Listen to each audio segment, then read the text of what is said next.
తింటారు. చిక్కుడుకాయలను తినటం వలన మన శరీరానికి ఎన్నో రకాల పోషకాలు లభిస్తాయి.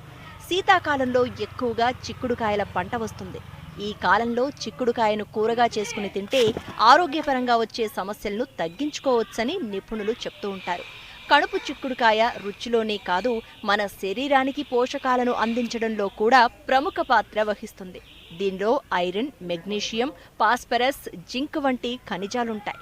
వీటితో పాటు విటమిన్ సి కూడా ఉంటుంది. ముఖ్యంగా వీటిల్లోని యాంటీ ఆక్సిడెంట్లు హృద్రోగాలు, క్యాన్సర్లు వంటి వాటిని దూరం చేస్తాయి. చిక్కుడుకాయల్ని ఆహారంలో భాగంగా తీసుకోవటం వల్ల జీర్ణ సమస్యలు, డయేరియా వంటివి తగ్గడంతో పాటు మధుమేహం, కొలెస్ట్రాల్ వంటివి తగ్గుముఖం పడతాయి.